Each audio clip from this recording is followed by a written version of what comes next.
Yeah, some of the times when the energetic stuff has really bubbled up in me has been in his backyard. Yeah. Him talking, you know, the birds chirping, and he hits that zone. It's like the subjective experience for me, and I'd like to hear your take, and we'll get a historical take too. Of it's like in the movies when the sound goes away. Everything gets real quiet. Yeah. Everything kind of slows down. I've had those in the backyard with Paul. Probably more anywhere else on the face of the planet. Nice. Which is pretty cool. So, okay, let me do this the right way. And then we'll start. Edit at some point here. Dylan, welcome to Dream Talking. It's the name of the show. Okay, perfect. Lovely. Thank you for we're re-upping this. We're bringing it back after over a year and a half break. Yeah. And I'm very honored that you're the first one to do it here in the studio. I've considered I want to put a sign on the wall saying Dream Talking Studio. So people come in. So I want to record a lot here. Wow. But you're the first one, man. So thank you.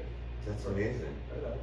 No, it's like because you're saying you interviewed Paul, and so I feel like a bit of a first. Now this is a first for me too, because I've been like hoping that a lot of people are saying that they want to do a podcast with me or interview me because of riding cross country. Of course, that's the story. And they're like, "Oh, this is a great story." Just make sure we caught that. Riding across the country on a unicycle. On electric unicycle. Electric unicycle. Yeah. So if you're watching YouTube, because I hear people quit pretty early if there's something interesting, that's worth sticking around for. Yeah, my name is Dylan Weidman, but you can look up Dylan and White Tiger, and you'll find it'll come to the top. Yeah. Because I have a plush white tiger on the front of the unicycle. Oh, really? Yeah. Where's the tiger now? It's on the front of the trailer now. It's gained some weight since you got a bit sedentary. Yeah. I gotta meet the tiger, man. Yeah. I can't wait to come Yeah. by it. Oh, totally. Yeah. And so a lot of people have said like, "Oh, this is a great story. I want to interview you. You should write something up." Da, da, da. You're the first one to actually do it. Right on. Yeah. Cool. Other than my mother, but that was kind of like over the phone and didn't go anywhere. Okay. A couple newspapers. I bet. Oh God. But the first actual was like talking. Any TV news? No TV news. Oh really? Okay. Well, hey, this is the first one. Yeah. This is video. This is going out. Yeah. So finally, so this is like, I didn't know the name was Dream Talking, and this whole thing, the ride itself. I mean, I felt like it. My whole this year, and like I came to a realization. I started looking into dreaming, like as opposed to doing. Yes. You know, if this is dreaming. Yep. So I get like a premonition, and it's like the dreams are like muses, you know, Yes, 100%. and they're things don't happen in logical ways. I could make a list and go, okay, I'll call this person. Like it's more just like I dream it up and keep talking about it, dreaming it together with my friend Tristan. We were building first before the wheels we were getting all into mythology and the gods and stuff. And We can talk about that. yeah, and in fact we started, and then I was going to do a radio show about that and did one, but a job started, and when I work, so I went to New Jersey. Okay. And worked through the winter, and no, but I got my first wheel, and that was back in like 2017 or 18. Okay. I'm trying to remember, but and then Tristan, I got another wheel, and Tristan started riding, and at that time we were making this like stone hut in the woods that's like kind of a hobo spot that overlooks the river and the train tracks and the bridge and the mountains and the sunset. Yeah. Nice. And I was slowly working on that and just dreaming this whole thing of like. So you've seen it as kind of like a premonition, like a dream, and then you started building it?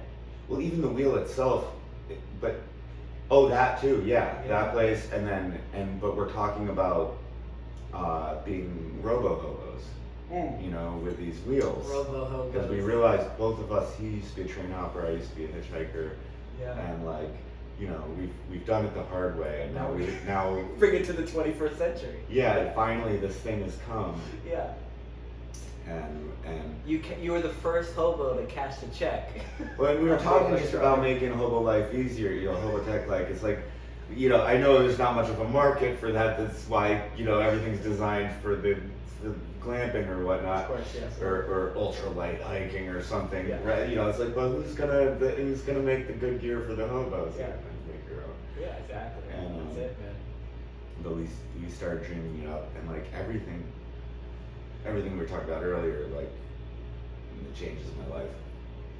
Like it's all been it's like this dream, and then it's strange, like how it just continues, it keeps opening up, and It happening has that quality. in non-linear ways Yep. that you can trust. Yeah. So this exact moment, this exact event is an example of that, which I fucking love. You know, I've plenty of Paul talks, see people, hey, how's it going, and this and that, and I don't even know what sparked it, but we started talking. And I actually had plans today, and today wasn't supposed to be free, but it became free. I hit you up, and you were so cool yesterday too, dude. About like I'm not busy, man. Like you know, just hit me up. If something opens up, just go for it. And so few people do that with me, and I end up in this weird because I work so fucking much, plus the kids, plus other things, that I'm like, oh man, it's hard to find this time. This is a tiny little puzzle piece that happened to fit in this afternoon. Yeah. And you know, the fact that it's happening, it has that dream quality to it. Of like, I'm following an instinct to something that this is what life is offering. This is a check that I'm gonna cash that life is offering. Hang out with cool people, get to know them, and record it and fucking share it with the world. Because there's a lot of lonely people out there too that want to, you know, hear some people's story, and you know, and that's why I fell in love with podcasting in the first place. I was fucking lonely. I was driving, you know, 2.5 hours in traffic every day, and I wanted to listen to friends talk to each other. You know what I mean? Totally. Yeah, and get to know each other and share their stories and stuff. So it's dreams on top of dreams. It's good stuff, man. Yeah. So right on. Okay, I'm gonna try to be a little bit of an interview host. Okay. And ask you to start. Dealer's choice. You can start at the beginning, your childhood, or we can jump up to your spiritual awakening. We can touch them all Let's do it. quick. Yeah. But Where'd you grow up? Where did I grow up? Born. This kind of matters a little bit. I guess so. I was my dad was a fisherman on Cape Cod, where my family's from, or his family's from, and my parents are hippies, so I was born there, and then they decided to go like traveling around Europe and stuff while the baby was carryable. So the first year was on the road, like we learned, or second year or whatnot. We turned 2 in Greece, learned to walk and talk there, and so I grew up a little bit, you know, being carried, but that way. So that's still a comfortable thing for me. Yeah. And for my parents too, in that way, like sleeping on couches or whatnot. But like for me, especially, the road is It's home. Yeah. Staying in one place for too long is, yeah. And, not built into your DNA. And then when they got pregnant with my sister, they were just back and broke from broke. We spent all their money. Right? And their friends were on Tennessee Farm, which is the largest hippie commune in the U.S. Still today? It's probably still today, but or not necessarily. Maybe Twin Oaks or something. I don't know if they're hippies. You know, but like the farm was 1,400 people at that time. You know, probably 3/4 of them children, but or 2/3 of them, but and was total commune, everything in common. Above the guitar. Personal money, you could go get money from the bank lady if you needed to go off to go see your family or like everything in common. Wow. They pay off your they paid off college loans. Holy yeah, shit. And vows of poverty, and growing food. And it's a famous thing in itself. Yeah, The I Tennessee actually, farm. I mean, I've heard of communes, but I didn't know that level. 1,400 people, that's... Yeah, Stephen Gaskin, they were the main driving force behind midwifery, the resurgence of midwifery in the U.S. Midwifery. Yeah, Ina May. Oh, okay. Wrote spiritual midwifery. They had a book publishing company. They had they had an international relief organization. There was 50 satellite communities, and so we mostly lived on the one in upstate New York, which was like 50 people. Okay. And you're how old at this point? this is all like, so this is from 2 to 6. Okay. So it was formative. Very formative, yeah. And then we moved off the commune. The commune broke up, and we moved into town. And it was like the early 80s, and it was like still like anti-communist stuff. So all the kids were like, it was a redneck town, so they were like, kill the commie. So that was my introduction to America. And then we moved to like the poor side of town in Oneonta, and I got like a paper route, as a kid, and started being young, and Michael J. Fox or Alex Keaton from Family Ties, who was like a young Republican in that show. Yeah, it was kind of like my role model in elementary school. So I was gonna be like, screw these hippies, I'm gonna make money. Yeah. But that rebellion lasted about 2 years. I'm still a hustler by state. You got it out of your system. Yeah, I realized my parents were right. Dude, I'm just laughing at myself because I said, we can skip your childhood if you want. This is an interesting ass childhood. We got it. So then luckily we moved to Cape Cod. My dad was working jobs and going to school and whatnot, and he got into grad school back on the Cape in an MIT, as an oceanographic, as a oceanographer. Oh shit. Right. It got all of a sudden the parents had a little bit more money. I got to high school. All of a sudden I was cool. I was a skateboarder and whatnot, and like got to change my image. So it was a good turnaround. Yeah. And you had some serious identity shifts all through the first. Well, it's the same identity. Just I got. I was the new kid. Flavors on it. Yeah, you kept new kid in a place with like whatever, and then I got out of high school. I graduated high school a year early because I would have dropped out otherwise. I hated it, and went hitchhiking cross country. Came back with lice and giardia and all that. Recovered, and immediately got a call out of the blue to work on the research ships out of Woods Hole because I had applied there through an after-school job that I'd had before, whatever, and became a dishwasher. Flew immediately to San Diego, maybe 2 weeks after my 18th birthday, and got on the ship supposedly for 2 weeks, but ended up being on there for a few months, and got working my way onto the deck, and so I ended up working on those ships for a couple of years and traveling around the world doing that.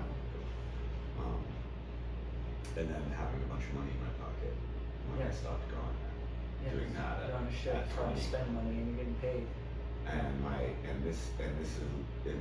So we're coming right through because I had gotten parasites in Africa. My digestion had gotten killed by the drugs that they'd given me to get rid of the parasites. And I was like falling asleep. I was trying to organize a youth center in my hometown. I was working on one of the local boats occasionally, but I was like losing all my energy. And from the medicine, from the medicine. Yeah, just I had my poop was yellow. There was nothing working. Yeah. And I didn't know what, and I was all gummed up, basically, like, it was just, I'm tired. Yeah. And I had friends that I met at a festival the year before that were calling me every day and putting me on the phone with like girls and stuff, being like, Dylan, come out here. And it was a massage school in Northern California called Heartwood in Humboldt County, like right on the Humboldt, like up in the hills in the Emerald Triangle. Really good weed is. Yeah, and this was 1987, 6. 6. So I just got back from Africa,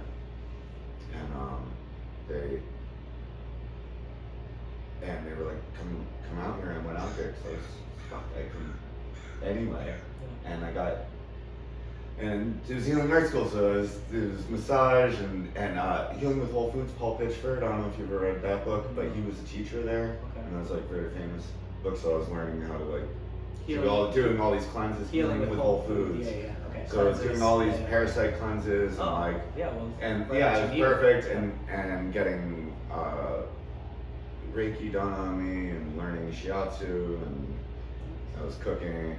I started as a maintenance guy there. Doing the trash in the hot tubs. And then you started learning all these different skills. And then I started working in the kitchen, and you could sign up for any classes you want. My favorite was hypnotherapy. Oh, dude. And Patrick was an amazing teacher. My history? No. So the cult, that was their big deal, was hypnotherapy. Which I grew up in NLP or which one? To be honest, I don't know, because similar to like you saying you wanted to be Jeff Foxworthy or whatever, yeah. I rebelled against the hypnotherapy and the spirit healing and stuff like that. It's all bullshit, and I've slowly come back around to So one of the things I like to do is go on psychic fail videos online and see like Sylvia Brown. That's hilarious. Watch Sylvia Brown go, I see your husband drowning, and then the woman's like, no, he died in a fire. Oh, the sprinkler's supposed to be going off.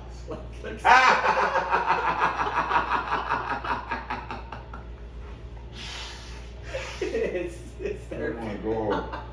It's therapeutic. Oh yeah, that's lovely. For me, yeah. Yeah, so the hypnotherapy that I was studying was very grounded and practical and non-woo-woo. And I'll let you just I know now that there are some telepathic researchers I actually really respect. I think there's that too. Yeah, I think there's a really cool industry. Yeah. It's a really cool field of study for sure. 100%. Yeah. But it's just funny that you said that of all things, hypnotherapy. Okay, right on. I think it was Ericksonian. Okay. So Eric Erickson was Eric Erickson? Yeah, I think was the founder. His book, The Teaching Tales of Milton, is it Milton Erickson? Milton Erickson. I think it might be Milton Erickson. These are names I heard growing up. And his stuff is lovely, and his top student founded NLP, which is mostly goes into advertising and is very manipulative. Right. Yeah, that's what my cult was into. Right. They were into taking the Social Security checks of old ladies that. Oh, it's very effective. Yeah, I know. And so that's the dark side. But the goal of this was mainly the hardest part. It's just while we're on the topic was like he's like, do as little as possible. Like if you don't have to regret, like really the hardest part, or like the most important part, is figuring out what people want, because they come in thinking they want one thing, and you're like, yeah, but why do you want that? But usually you don't have to do anything, because by the time they figure out, by the time they actually figure out what they came in there for, then they'll have a solution. And they walk away going, how do they know what I really wanted? I didn't even know what I wanted. Yeah, well, it's like you literally just keep asking them why they want that. Oh yeah, I think I do that similar technique to that to people all the fucking time. Yeah, that's good shit. And so you don't have to, and it doesn't, a lot of it was like creating memories that could help you, like you don't need, it's not important what happened, it's important like what's happening now, and what's disabling you. So it's not the truth of the matter, so whether, so we don't have to get into whether that was actually your past life or not. Because the present truth can be served by a fictional story of anything, of course, 100%. One of my best buddies is my friend Elizabeth. She's been on Dream Talking. It's been a few years. Her teacher Dorothy Allison, I have some of her books here, used to say something along the lines of, in fiction we lie to tell a deeper truth that autobiographical stories could never tell. Right. And absolutely. Yeah, and that's that. You get the Technically. poetic license to be more truthful. Exactly. That's it. More true to the sense. Yeah. That's what you're trying to get. Right on. Okay, so we're at the Whole Foods Healing. Yes, at Hartwood. Hartwood Institute. And you're learning all sorts of cool stuff. Yeah. hippie shit. Late 90s. Yeah, 1996. Okay. And or 7, and they were doing holotropic breath work there, and a friend of mine did a session with me, and it had one of the classic kind of rebirthing aspects of some of those when you're hyperventilating. This was done without music, but you have your mind, but it was private, not in a room with lots of other people. And just you just me and one coach, or and practitioner. This is the first time you've done it? Was when you've had an experience, or have you been doing it for a while? That was the first time. First time. Did it. Maybe, yeah, it was the first time. And and you're doing like the pushing, and they hold the pillows against you, and you're like, so you're going into that. Yeah. And I had.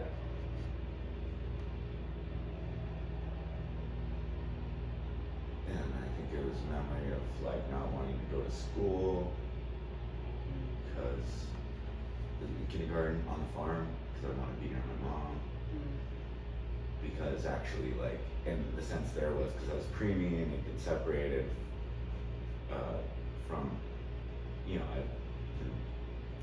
a lonely preemie baby for a while. Oh, in the hospital? In the hospital, yeah, that sort of thing. Put in the tank? Yeah, put in the tank and tortured, yeah. And but And was that coming up? And then so we went from the the 5-year-old memory to the oh wow. to kind of a little, just a touch of that memory, but then right back to the womb, and then into the past life memory, to the bardo of the and seeing kind of the light, being in light and wanting to feeling pure love, but I kind of screwed up and wanted to come back, but forgetting that come back as a baby. I was didn't get around to the thing. Dude, this is so fucking awesome. We gotta stay here a little bit longer. Just that little description you just gave. Yeah. Preemie, into the womb, into the bardo, seeing the light, a sense of peace, freedom.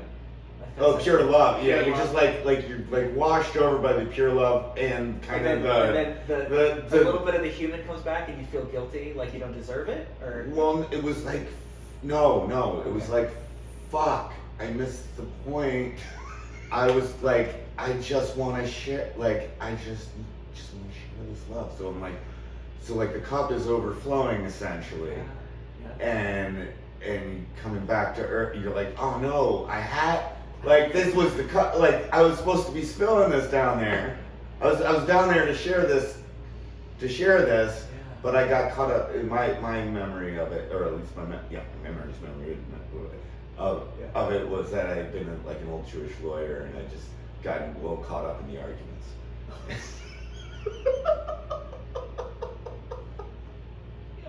This is going into the past life. Yeah, that's where I'd been coming from, and kind of forgot what I'd come for. So now I need to go back, and then oh fuck, I'm a baby. Get tortured. This didn't work out. Everything's overwhelming. By the time you're old enough to do anything about it, the whole karma and trauma is reaffixed. God, dude, you just took me through a psychedelic trip. That was fucking amazing. Yeah. I've had nothing to that extreme doing a holotropic breathing or anything, but I've had sort of half asleep, half awake, sober moments of sort of that cycle of where you go I say, I don't know why the phrase resonates with me, playing with house money, with the cup overflowing. Yeah. I get this download of you're playing with house money. Stop fucking hoarding your love and your fucking share it. What are you doing? Why are you fucking holding on to it? Oh wow. Yeah, and as you were explaining that, something connected of that memory of wait, why are we here again? Oh yeah, to fucking fucking share, and like, you know, you already have everything you need and more. Fucking give it, share it, you know. Oh, that's so scary. You're right. The house money, that's pure. I mean, we're all playing with ooh. this. Yeah. Yeah. Yeah. That's good shit. Okay, I'm sorry. No, not sorry. That's it. Thanks. I'm putting that in my billfold. Yeah, I know. Me too. Yeah. Wow, what an experience. Okay, I'm gonna take us back to Dylan breathing. Yeah. So that was. I mean, that really was went through, and then the calm afterwards, you know, and I woke up the next morning. I mean, I went. You know, whatever. I felt wore out, and we went. Eventually, you know, ate dinner or something, and went to bed.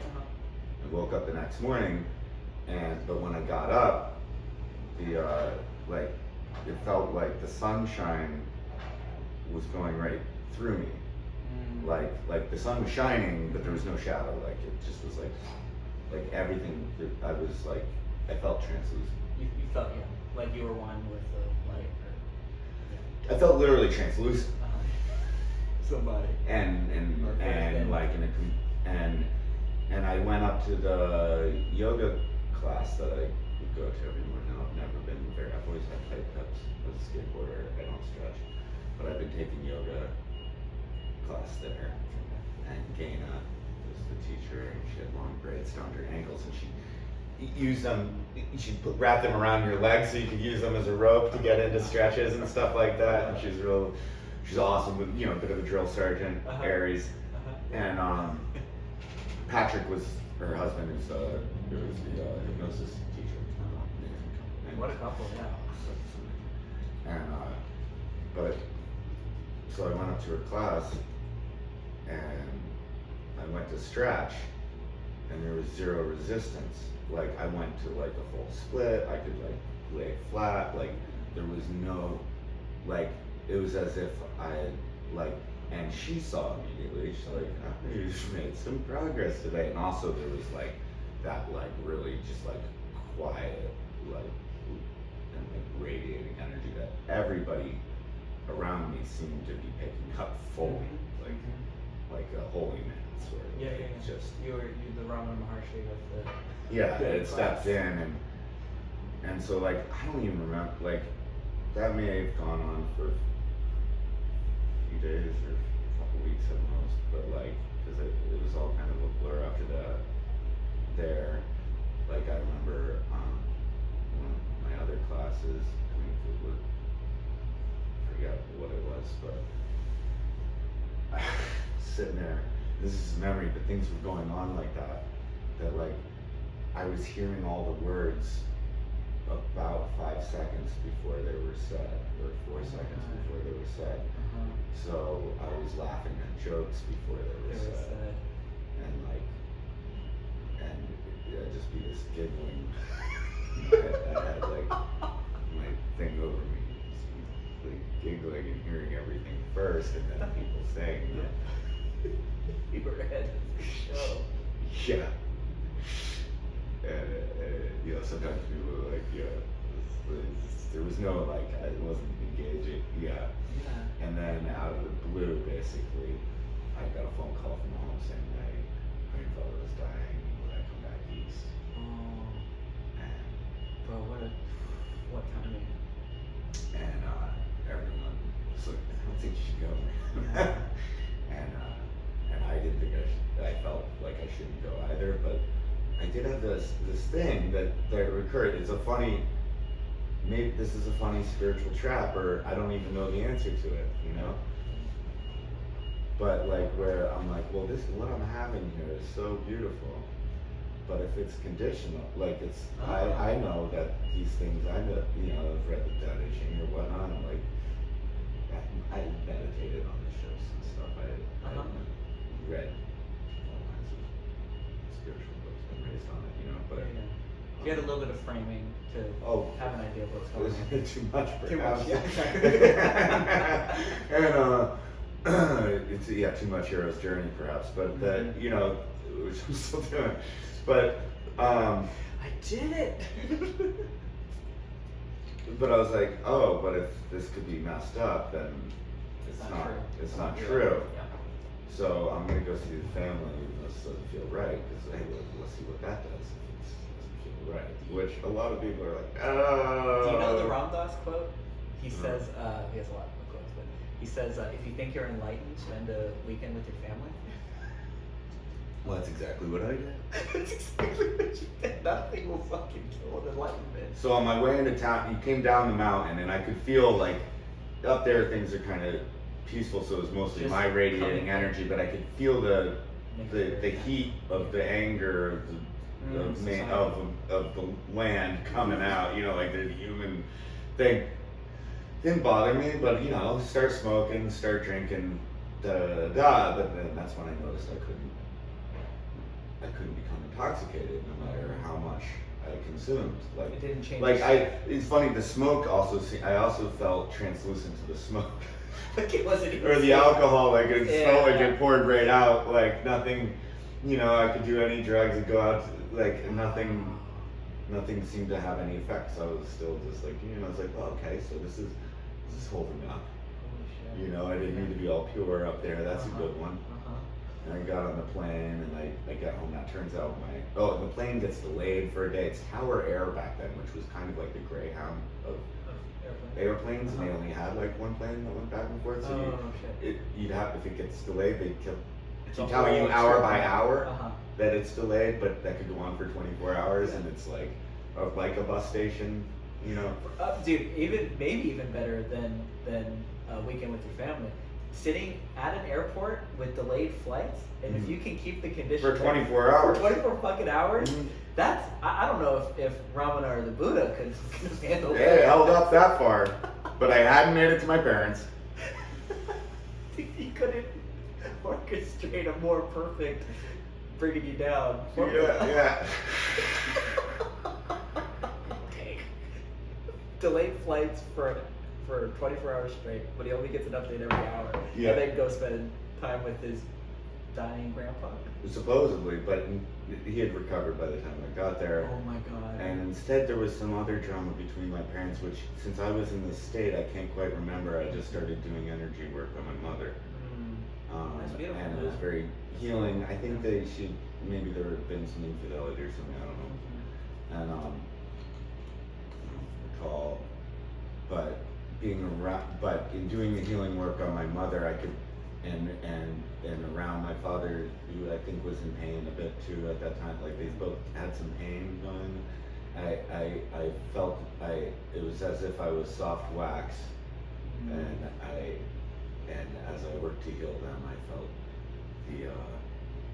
the karmic imprints, the karmic message. getting to get nicely set back into place.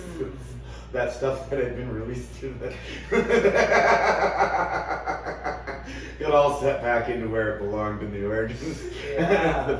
the generational traumas and all that, like I got Holy the anger, and like everything. The demons were all like, okay, Yeah. Wow.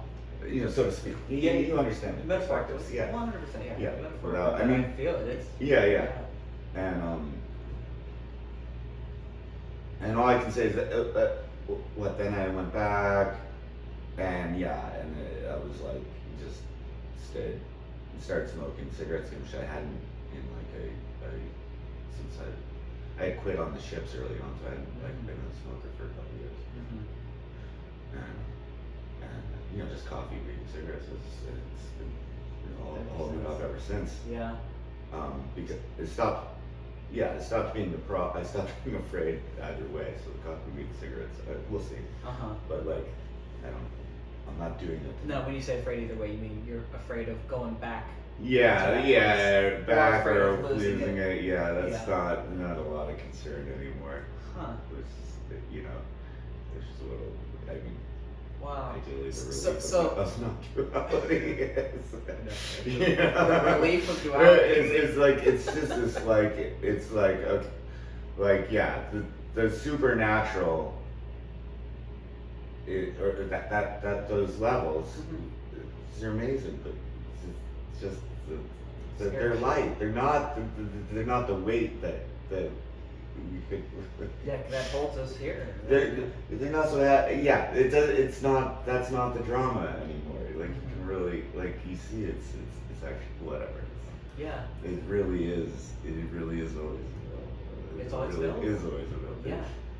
You really can't fuck it up like that. You really only can fuck it up like that. Like, yeah. Yeah. Whatever you want, you know. Yeah. Like it's a relief, you know. It's a relief. It's a relief that it's a relief so strong that it usually scares. Yeah. Exactly, dude. 100%. Yeah, and but it really is just a relief. If they only knew how, if you only knew, besides the wild stories of yesterday's coffee time, it really is just one. It's so relieving when I'm dead. Yeah, and that's the real gift. I think. Right. Now that story didn't end. The awakening experience. Then I was like in Earth First that summer, and then I came home, and then out east, and then I started my polarity therapy teacher had sold me on a book from his guru, who was a Krishna devotee and a woman who had written like the story of Krishna, like that is called the Faith God. And of course, when I was home, again, like Krishna and yeah. Shakti stories. So when I was home, obviously in the mundanity, in the like back with all the imprints and stuff, I started missing this thing, and I took a devotional path, and very quickly things opened right up, like because I was reading this book that at first I thought was too cheesy, and then I couldn't put down, and it was like the heart was just going, and my knees were getting bloody from prostration soon enough, my God. in my room. Yeah. But, to Krishna, to Krishna, to the beloved, you know, and I'm reading Rumi and. Dude, as soon as you said beloved, the first thing that popped in. I can't fucking read Rumi without crying. No. Yeah. Still to this day, that devotional. Yeah. Yeah, the beloved, the longing. And Hafiz is the one that really spoke to me, the Daniel Ladinsky. What's it called? Daniel Ladinsky is As a a Baba translator. lover. Yeah. He has renderings of Hafiz. They're a little bit, they're wild He takes renderings. vibrations. Yeah. So he's still, that's my favorite books. Yeah. And my parents are cool. They picked up on it. They were like, just like, okay, they're the same. Oh, in this wow. room. Oh yeah, well they're hippies. Yeah. So they could tell the energy had like changed. But You're like, man, we tried to put those karmic imprints back, but well, I started getting upset with them because all of a sudden I was still striving in this place, but also fearful. Like, that's when the sleepless nights started. Yep. That were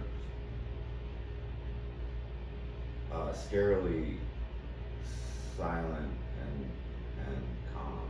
You know, it wasn't like sleepless, like I can't sleep. It was like so restful that there's no sleep to be like deeper than sleep. Yeah. As we shared yesterday at the coffee shop, I only ever experienced a month of that. That's more than I got. That's a lot more than I got. Only a month of that. It's fucking eternity. And dude, beyond That's eternity. amazing. That's amazing. Beyond eternity. Yeah. And I think Ramana says, or the way that they translate one of Ramana Maharshi's things is, what you are in deep dreamless, your truest nature emerges in deep dreamless sleep. Right? And I think I had heard that before having this, and I remember in the void, in the, nothingness, this little popping up of like, oh, that's what Ramana meant. But it's just a little fucking blip in the code, in the matrix. And Self came in and tried to get it. It was like, I'm gonna. I know what this one is. No. Guy in the front of the theater. Just real quick, this is totally please. off subject, but because you said self come in. in my first year of listening to Paul, I was working in the Tenderloin in San Francisco, and I used to show up there. I would start work at 6:30, and I'd show up at 6 and sleep in my car for a half an hour in the Tenderloin before the fucking sun came up, right? And I was listening to Paul through the radio, laying there, kind of half asleep, half awake state, right? And sort of Nick came online and heard Paul's voice. It's dreaming. This is dreaming. There's no reality. There's no thing that's actually happening. It's dreaming. You're giving everything all the meaning it has. He's very intense, right? And I'm kind of like coming online. And then I looked at the clock and I seen it's like 6:28. And then this is a story, my interpretation. Yeah. Like the body got up and was like opening the car and stuff, but Nick was not online. Yeah. And I seen the selfing want to freak out about that. Mm-hmm. And it was like a car engine trying to turn over, but it wouldn't take. It was like, like the selfing was like, freak out about this, you're not in control. Freak out about this, you're not in control. It wouldn't. And it was like an out-of-body experience. I watched the body go into the building, and then the selfing, and then it kicked over, and then the engine started. And it's like, okay, Nick's back online. Yeah. Yeah. You reminded me a little bit of that. Speaking of those deep, Yeah. Sleepless, not dreaming but not awake. That was something triggered by a Paul talk of like, no one's online, the body's moving. Oh yeah. But Nick's not steering it, Yeah. And then you get that whole having never left of like, well, who's ever steering? Right. You know what I mean? Yeah. Sorry, that was total. Well, no, I mean, yeah. I wonder. We could almost get. We still haven't gotten to the uniwheel. Well, we get into it that way. Is that the the cerebellum is mostly driving this thing most of the time. Mm-hmm. I don't think it doesn't do the organs and stuff, but it does all the fine motor skills, like literally driving the car. Nervous system. Yeah, that's why you can be spaced out and like it still gets you there. Yeah. Of course. And that's what skateboarding or any sport, like you're learning in your sleep. In that you do something and then literally the brain is processing it at night when it's not busy doing the other things. Mm-hmm. Right? So the fine motor skills aren't being used while you're sleeping because it's locked it down. That's when it's learning. And then it's studying it's going over the information. Yeah. And then you have the fine motor skills next time. And so wheeling, when you were talking about that, I was like, that reminds me of wheeling on ketamine. Oh. No. Yeah. Oh, dude. 100%. Because I'll be sitting there, and when I'm not using my motor skills, I can actually get totally tripped out and overwhelmed. I'm not particularly into it. Whatever. But then I've been like, oh, I gotta go, and I get up, and like all of a sudden, like, oh, I'm not freaked out because this thing is just totally sober, and it puts on the thing and goes wheeling. It's perfect control, and I'm just watching it, and it's a little bit like calming the baby too, that like the mind could go kind of crazy places, but when the attention is taken in a way you're relieved of your duties. Like, of the usual story you're telling yourself. Like it's obvious that the body doesn't it's walking up the hill, it's not watching out for rocks and everything. The body has an intelligence of its own, for sure. And especially, the only thing that could limit that is another draw so strong on your attention that the unconscious attention isn't even there to do its job. Yeah, dude. That's the spotlight of consciousness is so hardcore. It's pulling so hard off that battery. Yeah. You know what I mean? It's like resentment. if you just soften it a little bit, you can walk and chew gum. Yeah. Like you don't need to just be like, no chewing gum. It's like, no, just don't like. Yeah, 100%. And just don't chew so hard and that phenomenon you're speaking of reminds me a lot of weed. I don't smoke hardly at all anymore or edibles, but when I did, I remember that like weed showing me that the story I tell myself of needing to control all these as you're saying, walking up the hill, I need to pay attention and look for rocks. I need to this, and that, and realize that's a total fucking story. That we can, the mind can let off of the gas so much, and this is this has its own renewable source. It's a self-balancing, self-driving car, like, 100%. and that is the wheel. So the wheel came to me in like a dream, not really a dream, like sleeping dream, but the day. A lot of my dreaming is a daydream.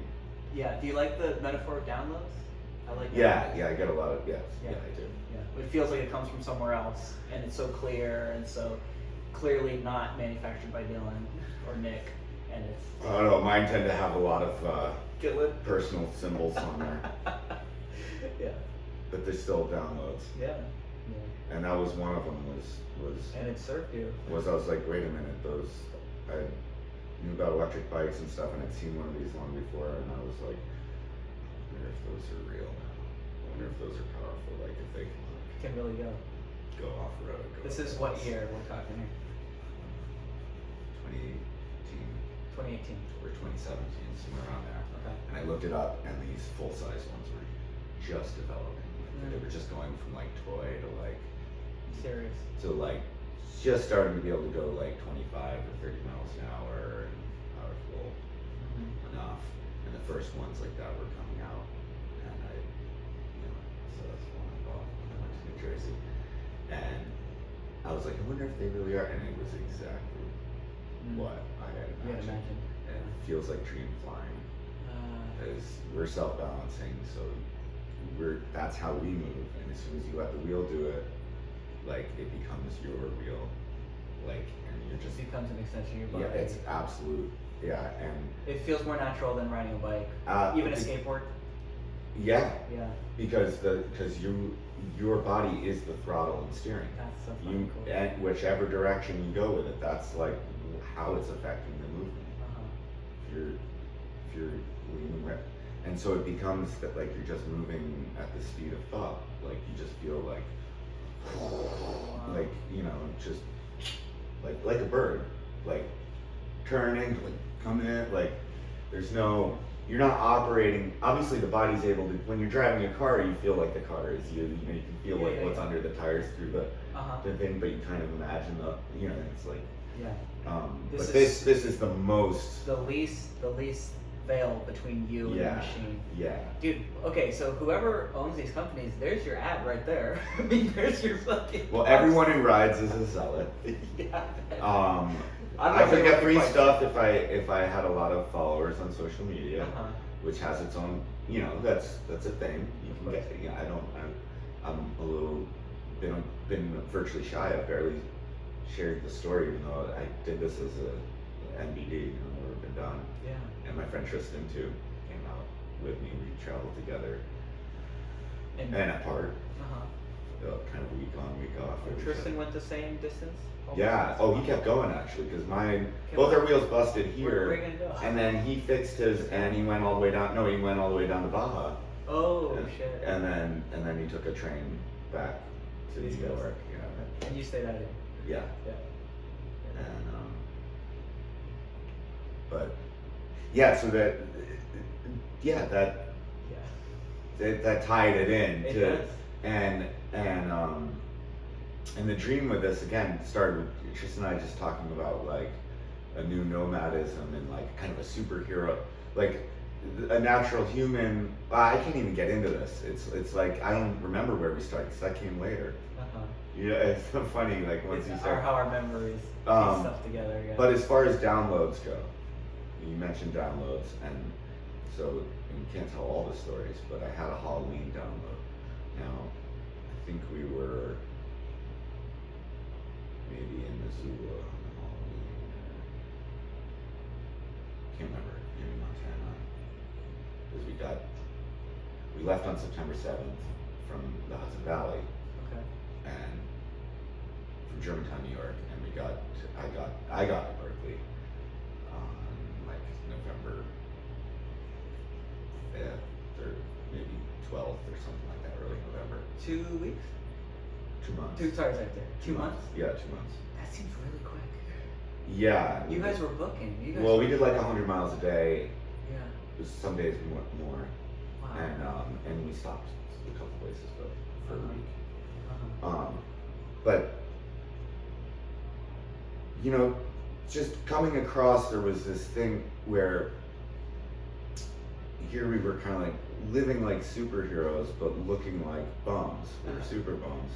And people, so when I'm in a park at night charging, you know, I mean, I'm just a homeless person. People see me. In fact, they're a little concerned because I also have body armor, and like they're like, well, that guy's definitely crazy because there's no like, the wheel is so small that it's kind of like backpack. They just see like a plush tiger's head and a bunch of stuff and a guy in a big coat. Even worse and than some, you wearing this because you're in body armor. Yeah, body armor and bags. This and, guy thinks he's a superhero, and you're like, Yeah. I am a superhero.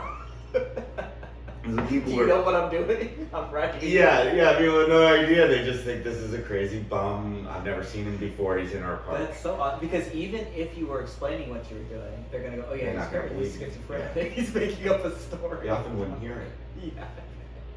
No, they would like be asking me, and I would tell them 3 times. And it wasn't until I put my stuff on and got back on the wheel, and then they would be like, wait a minute, what's going on? It's like they actually had, they'd be asking me questions wondering who I was and not be able to hear any, because it couldn't make There's sense. something like, you know, when the boats came over Christopher Columbus. Right, yes. They couldn't see the boats because it wasn't a part of their reality. That's a very real thing on the wheel, in Yeah. that cars will literally, people will look up at an intersection, Yeah. make eye contact with you, Uh-huh. and then aim for you. And the reality is they did not register what you were, and therefore they didn't see. They looked right at you, didn't register, and or come right, and then they're like, "Oh, I'm sorry." So because you don't fit into their reality. it's one of those categories. There's no guy that can ride around. No, it's not a thing. And so you have to remember that when you're riding, that people literally can't see you, Yeah, even if they wow. can. Yeah, it's already fucking dangerous enough. But that's why when I put the Tiger on, that changed a little bit, where people started seeing me. Because they look up and they didn't just see a guy with no vehicle moving at high rates of speed, which was confusing. They saw a white tiger, full-size white tiger's face, and they thought, you know, it hit the prey response, and they're like, okay, there's something to see here, and then they got the picture. Wow. You know. Psychology of that. Yeah. Did that come to you as a download, or were you? No, that was actually like the tiger was. We went through breakup, and there was stuff left over that wasn't mine. What do I do with this plush white tiger? Let's see, make a little silly video by putting it on my wheel, like and filming from the tiger's perspective. Yeah. And that kind of works, but it was flopping over the light, and I put it up higher, and then I noticed I could put my, like, it was like a cup holder. Oh, yeah. You know, it became Add some convenient, my utility, stereo yeah. in there, or whatever, you know. So and then it just stayed on, and I didn't, and then. It served other purposes. Well, and then when I come to find out, now we're in the year of the tiger, and so like I went to like a Chinese New Year's rave that there was like, you know, 800 sexy white tigers dancing on the, like, I was like, oh, I guess, you know, we made it, Tiggy, you know, like It's it was exciting. like, yeah, Yeah. like it was just wild, like, Yeah. it's all been wonderful, it all aligned in a way. Yeah. So the download, so the bum, and the people just afraid, and Yeah, that must have. I mean, it must have been rare to find somebody welcoming in Middle America. mhm. Yeah. In But- body armor. But the angels were also like, oh my god, like you just dropped out of. Yeah. And a lot of people too would admit, like, they're like, am I tripping? Yeah. Like they would question their own sanity, but that didn't make them trust me, you know what I mean? Or they'd be friendly with me at first and be like, wow, this is amazing, and like everything's great, and they're all like, even be like, oh, you wanna, you know, go, and then they look over and is as if the dog realized he was hanging out with the wolf. You know, like, yeah. and be like, oh, I gotta go. You know, like, wow, man. But worse than that, what I saw was that there was really, I was getting, if I slept in a park or anything like that, I had to avoid places that were legitimately parks because I'd be woken up by the rangers or the cops being like, you're not allowed to sleep here. Parks are for recreation for people who have houses. And there is like no place for nomads anymore, And even COVID, a lot of homeless people have been moved inside, so even the kind of the leftover homeless community is very lonely too, although there's these big encampments too.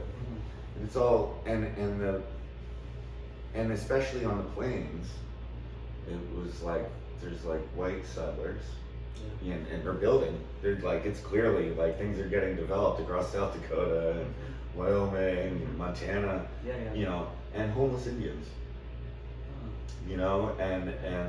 and where there's more of that, people were more fearful of me as like a wild, other wild, and I just got this whole thing that like civilization. So the download was that civilization is a settlement project. Obviously, it's like we talk about how we talk about it that way. It's not even an argument. That's history. That's what human history is. And those who refuse to settle, they'll take their kids away. They'll kill them. They'll do anything. And the reason is because you can't profit. What's the word? So the first instinct is you can't control somebody.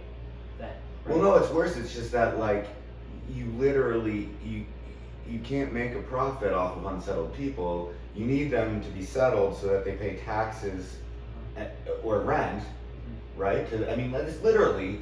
Towns will be like, hey, we're struggling to pay for the schools. Let's sell off this town land so we'll have more of a tax base, right? So you literally there you are. You have the common land, and it's like, well, we got to come up with some money here. So it's not. It doesn't have to be so. That's just how it's done. Right? But in an empire sense, you're like, oh, we've got these nomads here. To make that land profitable, we need to settle it. Whether it's them or other people, the people who are going to sell. We'll make it appealing for people to come and migrate here to buy homes. And settling also has the pay taxes. To me, has at least the association of settling for less. And I realized just that like most of our ancestors, or if not all, were forced to settle at first somewhere along the line, or at least were lured by public baths and like just the good life of not wearing pants, and then now what do we have? There's no public baths. Everyone's wearing pants. And like, no, this was not the deal. This is not the deal. And the struggle with like a lot of homeless people who, they're like, oh, we gave them a home and then they just moved back outside. Well, in a way, the domesticated life, at least to some of us, is not a dignified life. And that like we know that humans weren't originally like designed for this. Well, here's the situation, and maybe this will come around to some other view, but like, is that there's nothing wrong with being comfortable, but what builds up when you have walls around you and you're insulated, this also happens with wealth, is that your comfort is very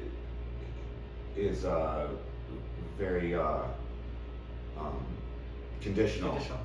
In your mind, because you realize you're comfortable here but not out there. The old why why rich men can't enter the kingdom of heaven, they've got too much to lose. You sit here going, I'm not fully happy or comfortable, and it takes all this fucking money and all this property and all this shit just to get to where I'm at right here and now. So I can't lose any of this. It's gonna get even worse, and I'm already not that fucking happy, or I don't feel that comfortable or confident in my existence. So I gotta at least hoard what I have, if not build on top of that. Right. And that's, I'm into. Have we talked yet about the Stoic philosophers, Seneca so these are like ancient Greek philosophers, and they used to do things where they would. So like Seneca was the second richest man. Was Diogenes considered a Stoic? I think so. Yeah, Diogenes would be a Stoic. Epictetus, who was a slave, but Seneca was the second richest man in Rome, and he used to. I think it was like 1 week a month. He would live off of the least possible means he could.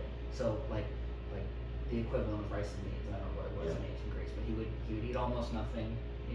Damn near starved to death. He wouldn't enjoy any of the niceness of life. He'd go outside and he'd sleep on the streets and this and that. And he'd do it as an exercise to remind himself, this is no different than that life. Yeah. So don't live in fear, because if you end up on the street, it's going to be the same thing as inside your castle, if not better. And he was able to live free of all of these things, and it's almost kind of like a. And that's why the, those who are trained for power are raised with the classics and said, oh no, 100%. Yeah, no, a lot of the guys and the billionaires in Silicon Valley who actually have a decent moral code are studying the Stoics and are for right. Elon Musk doesn't own a home. Whether it's a moral code or just it's like you that's where your power is derived from. It's not otherwise it's going to start. There's this book, Throwing Rocks at the Google Bus, and the author's the author's name's escaping me. He might be from Berkeley. I think he's a local guy, and he wrote about how he had a bunch of billionaires pay him some insane amount of money to come and speak to him. Like these 4 guys in a room, and it was like more money than he would make normally doing, selling books, or anything. It was like $50,000 to sit with these guys for a day. And he was kind of like, I don't feel great about it, but it's a lot of fucking money. Maybe I could do some good with that money, with my organizations and my stuff. So he goes and he sits down with them, and he realized real quick as they're talking, as the pleasantries kind of get out of the way, they're like, okay, so when the event happens, how can we best keep ourselves from the masses, coming in and killing us and taking our stuff? They're asking him that? Because he wrote this book about, Right. The pitchforks. The pitchforks. Yeah. And he's looking at these billionaires going, oh my God, you guys are the least free people. Yeah. You're the most anxiety-filled, least free people I've ever met in my life. Right? Yeah. Because every day they're just thinking about, so we know we've been screwing, we've been taking advantage of lesser people for our entire fucking career. That's what we built our wealth on. But we don't even get to enjoy the wealth because we know at some point, they're going to come for us. Oh yeah. It's going to turn around. So they're not even enjoying the fruits of their fucking, I mean, they're getting to play that game. That doesn't seem to be one of their favorite games anyway. Well, it's a good replacement for Dungeons and Dragons. Exactly. Yeah. It's not so bad. Real human life, I remember I did work. I worked for an internet rich guy who also was taking a more playful approach to that. But yeah, they all like that game. It's all game, yeah. Anyway, it's definitely cursed. The same, some of the same problems, but saw me as offering some, perhaps some lightning way, whatever. You know what I mean? That's the thing. Yeah. And it worked out. Mixed results. So that all came from the download. So the download. No, but it just was this whole like, you're able to that civilization and settlement thing, and that this is what it does, and they've outlawed nomadic in it, and it led to this sense of like wanting there to be like a homeless or hobo pride movement. Wow. In the way that like, because here I am like, about as proud as a hobo gets. Yeah. I feel stylish. Yeah. I think I feel like a superhero often, as well as human, but I think if the hobos are gonna pick a hero. I mean, No, there's plenty more skilled ones than me. I'm still like rusty and not that good at it. There's, you know, this is the thing, is here I am not doing it well and feeling pretty awesome. But it's still vulnerable to the judgment and feeling like shy about coming into a coffee shop to like buy the most expensive coffee and charge my wheel to do this trip, because like I'm this like bum and like, what I see is that the homeless people and their forced conditions, perhaps maybe not by choice like me, are also feeling bad about themselves and have that similar look on their face, you know, like, and I was like, you know, this is a natural way. This is the way of freedom and justice in their like original way. And you should be proud of it. And I'm actually reading an amazing book right now called The Beginning of Everything by David Graeber and and it's all the indigenous critiques of civilization right along these lines. Yeah. Amazing book. So I'm not even, you know, this download has plenty of Fuel. or precursor. You know, this is not on me. And it's funny, like, the homeless pride, actually, the borders on homeless supremacy. And that's kind of where my mind started going with it. I was like, a response, and people, my friends, my family, everyone's so offended when I really went into my shtick about that and like channeled it. Like I said, there's some personal bits, right? I have my own chip. Of course. And but people get offended, and it's funny because, you know, what is it? What happens? What's the opposite of settling? Unsettled. And people find it unsettling. Yeah. They feel like they're personally being attacked because they are personally invested in this project. In this project, and they're building up their dung piles, and like that's their sense of security, rather than, and this is it, rather than feeling at home and secure in the world and with God or whoever, you know, and like how things unfold. And that doesn't mean a house would stop you from that, but there is kind of the drive of the civilization, and even the advertising, the literal advertising, is to make you feel like you're not safe, so you might need to add to your dung pile. Yeah. And that's what's driving this whole thing, so that people can make, I mean, that's capitalism, that's the whole project of empire has been the whole time. And that's why they're settling everybody and putting them to work, you know, and it's a good download. And then they make you feel bad if you don't have a house and you don't work, when actually it's the right thing to do. Actually the only dignified thing to do, perhaps. Wow. Obviously not required. I was trying to turn it on its head, because the judgment is so extreme in one direction that when I bring it up with the same kind of judgment, people think I'm mad. I am. I'm angry, but they can't handle it. They'll break up with me as a friend. They cannot hear it. You're making them face parts of themselves they don't want to. Or decisions that they if I say it with half the severity of the other direction, of the how other they judgment. accuse you of.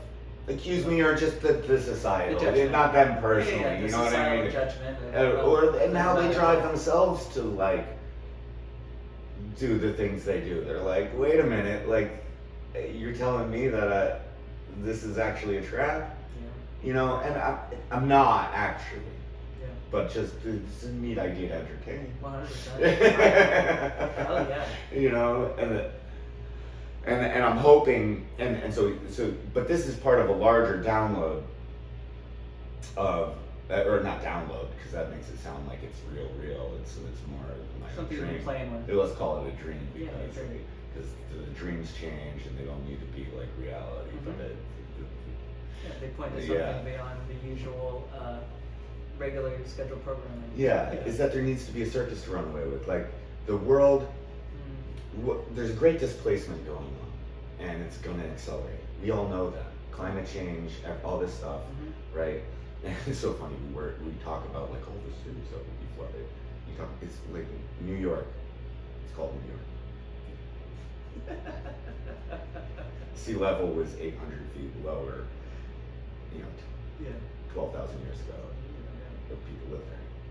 Mm-hmm. In fact, all over the right, Atlantis. But it's clearly it's all about it's about their homes. Yeah. Like not their survival. Their settlements. Yeah. Like we're not even, the settlements are nothing. They're camps. Mm-hmm. Let's just call them camps. Temporary camps. Yeah. Yeah, that's what we're humans. Uh-huh. All settlement is a camp. Yeah. And in the Gypsy tradition and other nomadic cultures, they know that you can only stay in a camp for so long before it becomes disgusting and diseased and problematic. And it's like crop rotation. It actually is healthy for the land. You move on, you come back the next year, and now everything's flowering and beautiful because you left your trash there. And now it's all composted and it's wonderful. And so the nomadic, Yep. and it's built into our nature as humans and the nature of the planet. and I just right now, as when people are displaced, they're completely dependent on their relationships and their dung piles, right?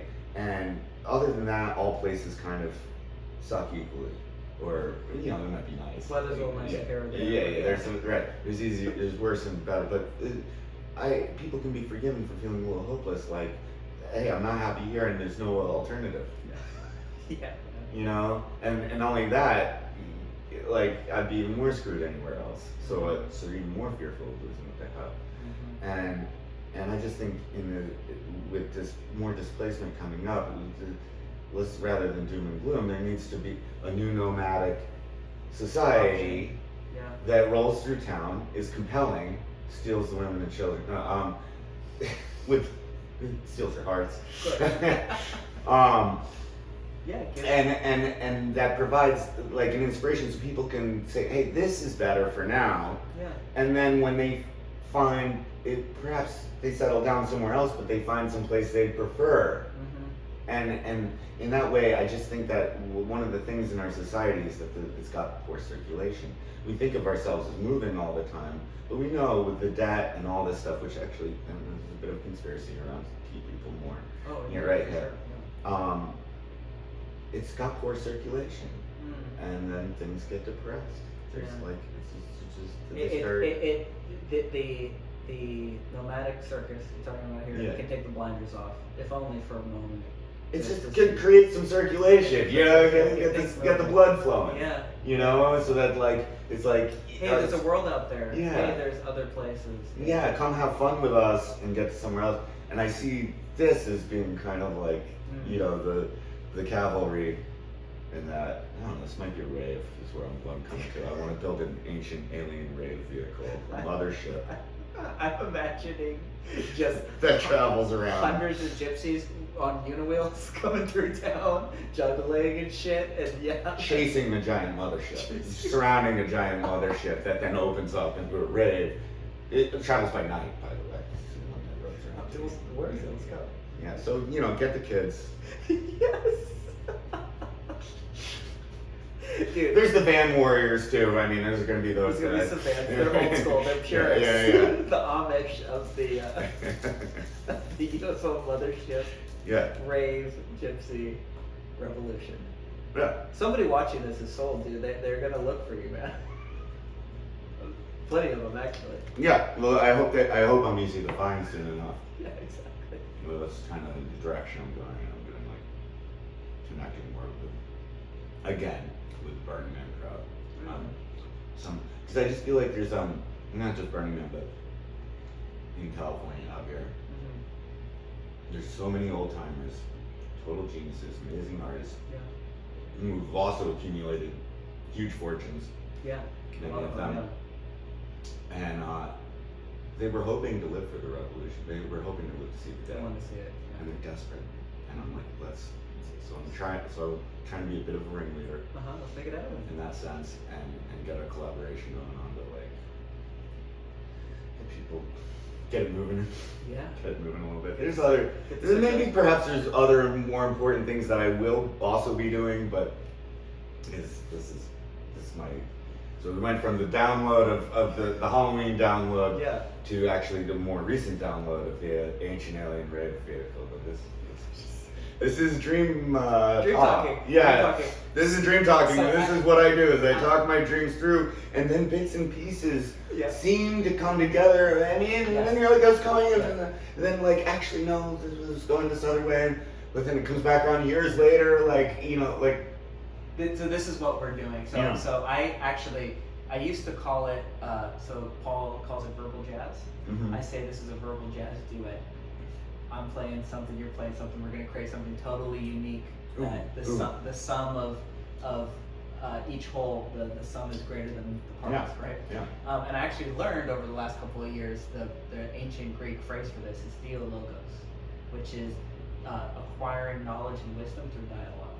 Okay. Right, and so you're bringing a little something to the table, I'm bringing a little something to the Right. table, we're dreaming, and we're gonna slowly uncover this, piece of clay of what, Yeah. what this dream is, what this Yeah, future yeah. is, what this whatever is, and it's fun.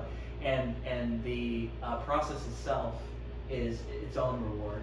And then if at the end we end up with the mothership, then that's, playing with house money. Yeah. The house money. You should print. Can you print up some bills with Paul on there? Some Pauls. House money. Yeah, the house money. That's a good one, man. I think we should do that. So you just Because I need to keep that one in my pocket. I mean, that way I don't have to remember it. Yeah. So, okay, you brought up aliens. I just have to, because he's been on Dream talking about 3 times. I happen to be right here. Keith Thompson, Angels and Aliens. Right. Keith Thompson, everybody. I would give you this, but he signed it for me. No. So I will try to get you a copy. Yeah. So this is, Keith is one of my best buddies in the whole world. I just talked to him on the phone about 2 days ago. I met him through Paul. He is writing a book right now called Cosmos Calling. And he talks about the alien UFO supernatural phenomena being a call from the cosmos, right? He has this very interesting take. I think he is the most interesting thinker out there on the extraterrestrial phenomena in the world. I know that's lovely. a very bold statement to say, but he wrote this book back in the 90s, Angels and Aliens.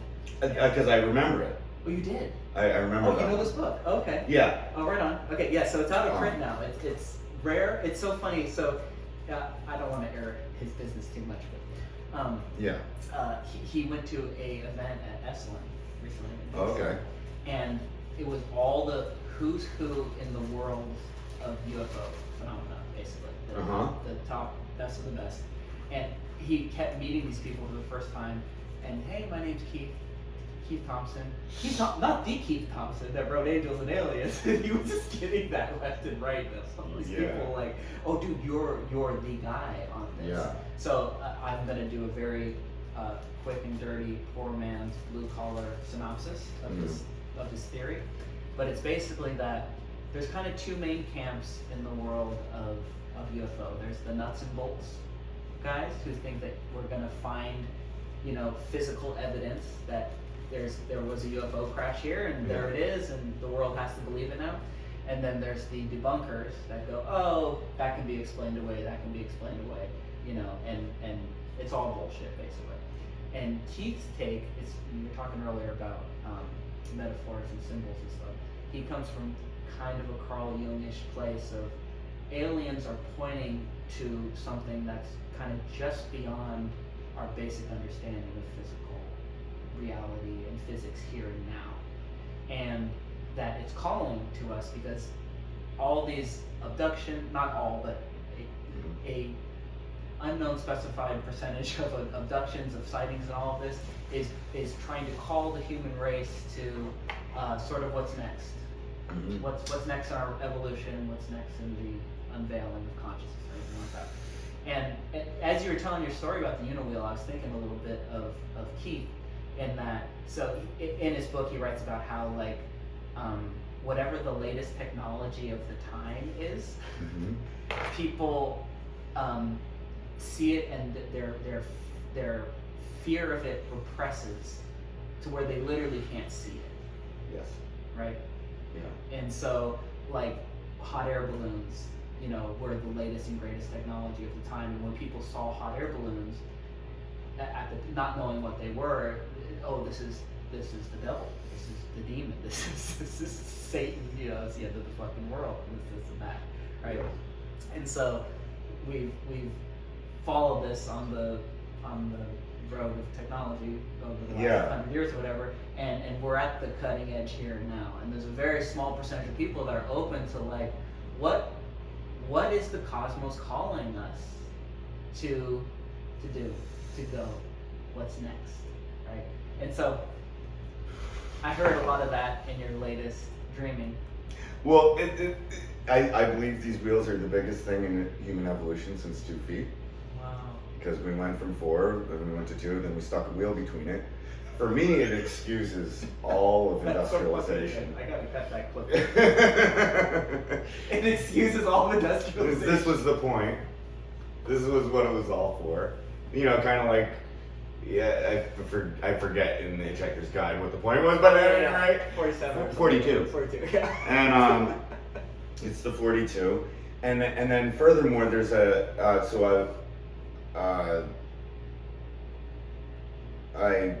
want to play. I started playing around with playing lacrosse on these, and that's I'm not gonna go into detail with that because that would be a whole other interesting thing. Yeah, its own podcast I'd like to do some work on before we get there. But I was telling a friend about that, and he said I'd never played lacrosse, but I was playing around with a stick and stuff like that. That's a whole story. That reminded him of that 80s movie he'd seen called Solar Babies. Oh yeah. You know Solar Babies? I do know Solar Babies. Yeah. Oh shit. Where they play lacrosse on a sport, skateball, right? That's like the lacrosse sticks, and they have the roller skates. And they live in an orphanage, controlled by the E Protectorate and whatever. Yeah. So I watched Solar Babies, and it's like, to me, it's pathetic. And it's done in the languages of its time. They couldn't have imagined the electric unicycle. Yeah. Yeah. But they have skates with lights on them. They're playing lacrosse. And the children are like under this fascist regime, which is how I don't see kids outside anymore.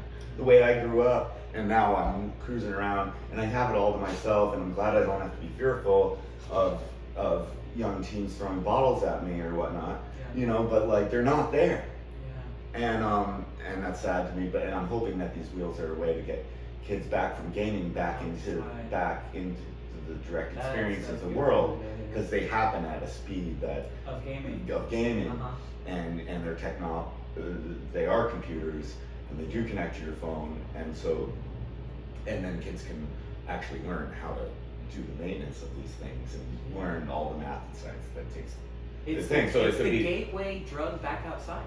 I literally think it's all a kid needs now. There's no a phone and a wheel. They don't need any school. It's all good from there. Like, you give a kid a phone and a wheel, they're done. That's it.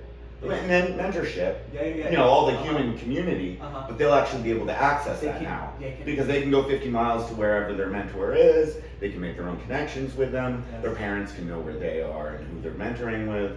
It's like, we don't need this fascist system anymore.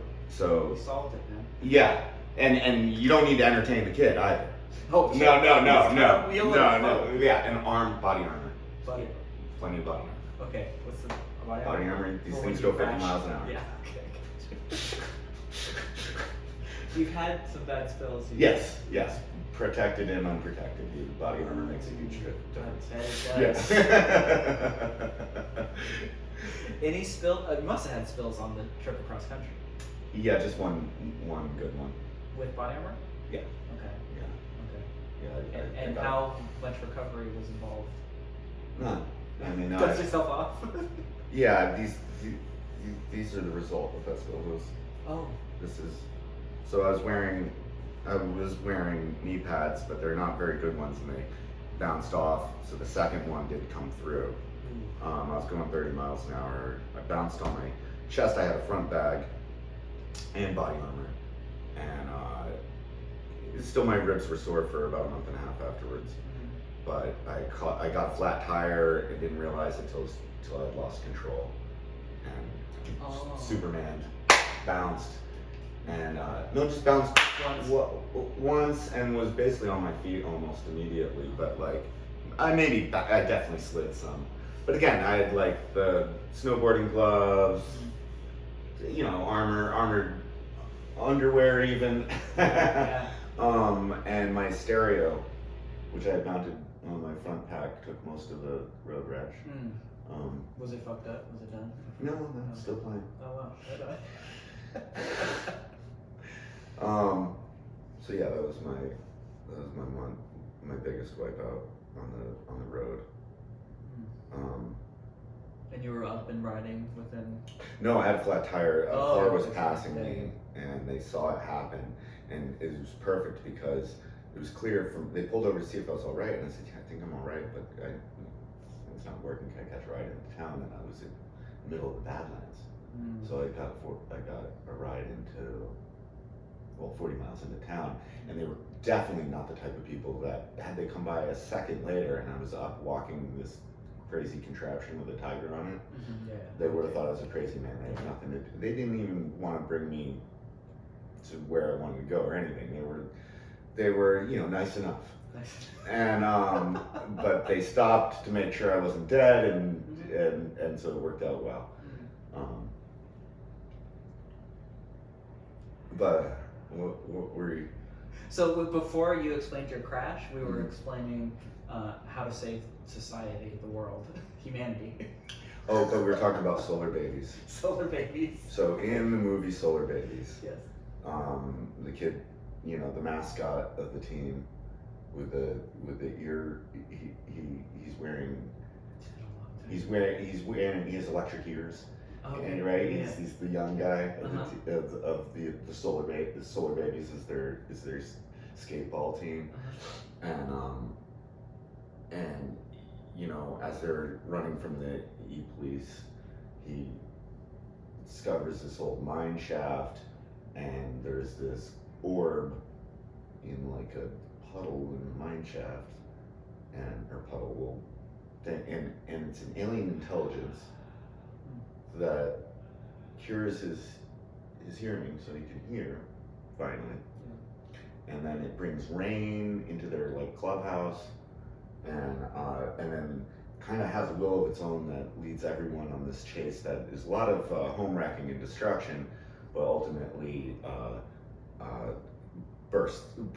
results in breaking the aqua bunker, which I consider to be the false scarcity. You know, so the water returns to the world, and the false scarcity, and that orb to me has now returned to Earth from 1,000 years in the future of 1980, the parallel universe in 1986, to here as in the form of something that can be written, so that we can play Unicross on these. Yeah, so we can play it. So do you know who directed this movie or wrote it? I do. I don't remember his name. He only directed 2 movies. He was the choreographer for like Blazing Saddles and like a lot of, and so it's a Brooks film. Okay. And the choreographer, who was more of like a musical choreographer for all these the cheesy Mel Brooks movies, right? Well, he wanted to direct a movie, so it's filled with stars. All the child stars are in it. I don't know the names, but anyone who watches it who knows that era like recognizes people. It's the youngest they'd ever seen them. All the big shots are there. This movie was, you know, given everything, and they basically, it's just like a Rorschach of archetypes with poor excuses, just like life, for plot lines. And you know, so they just get all these money shots. They're like, yeah, throw one of those in there. I mean, I can just imagine it was the era when they just all had too much cocaine, and were like, yeah, that's great, perfect, that's you know, and like, so it makes sense. Write that down. So it didn't really work out at the theater, you know. People were like, this is, you know, they have like the E.T. shot in there. They have like it's kind of a Mad Max spin-off. It's got a little bit everything, and but now it's perfect. It's a perfect for me. Perfect prophetic metaphor for not just prophetic, but it's enough of a Rorschach that allows Ideally, if a new society, if there's a new culture of brewing, we can find something like the Bible or a common language. And I think Solar Babies is a good one because it's required. all the required archetypes. watching. Yeah, it's all the archetypes, and it can mean whatever you want it to mean. Yes. And that means it is indeed a language of and good prophecy. Good prophecy is one that could come true in a million different ways. You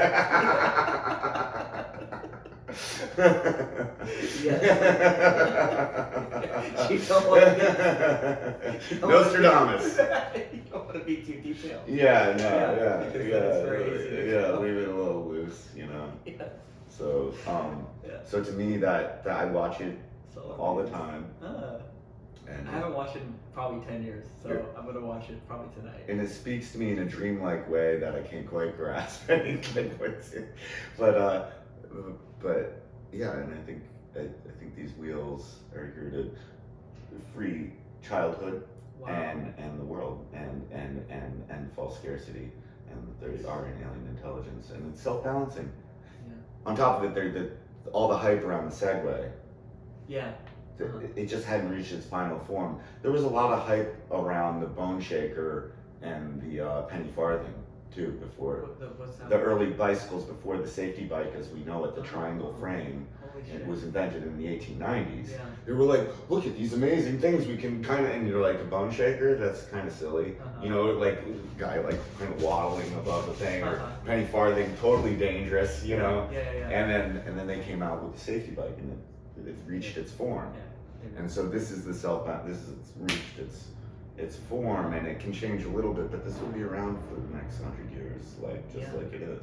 Yeah. Essentially. Yeah. It's. You said earlier that it made industrialization worth it. Yeah. It's something about there's that and it's the marrying of that and technology in a way that like you said, kids are outmatched. Paul will talk about iPads. The kids are outmatched. How are you going to compete with instantaneous response? Any fantasy world, anything possible. Just flooding you with dopamine nonstop. And one of the things he said that rung with me and stuck with me was, this is the one shot back because it is instantaneous response. Yeah, it is. And riding around on that must feel a little bit like having a GoPro, or what's it called? Virtual reality glasses. It's like a full body. It's the full thing, and it's an all season pass to everywhere. It's not like the ski update. It's like everywhere. It's all anywhere. People are like, oh, you go to like a track with that? It's like you go to the skate park with that? It's like, well, you can, but there's like bumps and jumps absolutely everywhere for this thing. Yeah. And the world is your course, anywhere, all the time. You said you were taking it on hiking trails in the Marin Headlands.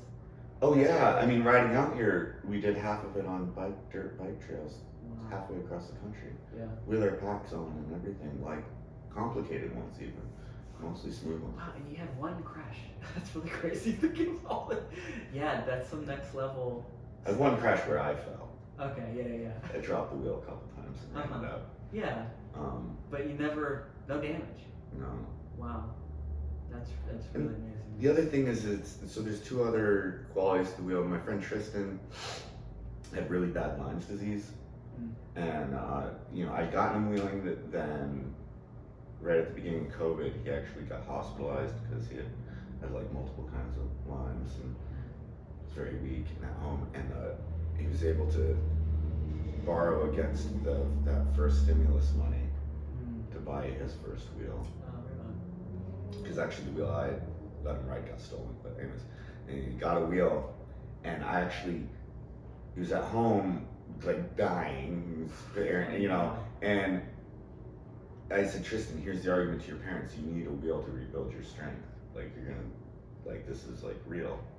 And he got one, and he did it. He started riding again, and like everything came back, and it's because the adrenaline, that like good adrenaline, that light drip is anti-inflammatory.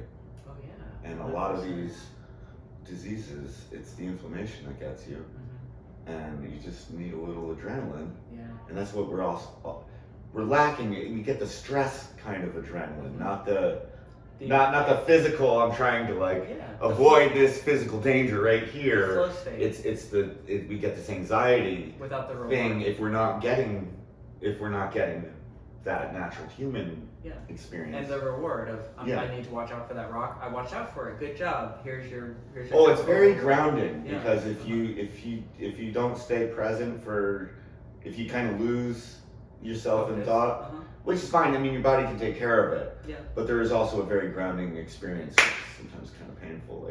For sure. It's a direct result of getting caught in anxiety. It's not going to help you navigate. Oh yeah. Yeah. It's very direct, and then so these wheels are like an incredible teacher on so many levels. They're gurus. Yeah. And that's what I mean is the Bodhi, that alien intelligence. It seems to have a will and intelligence of its own. It has musical preferences. What it's teaching you is to also to lean in. You really can't. So it's whatever. So that a lot of our stance, even when people walk, you're kind of you're kind of. People are like this, and people are like this, But to ride one of these, at first people go like this. They're trying to balance. Yeah. It's a self-balancing device. So if you're balanced, it's balanced.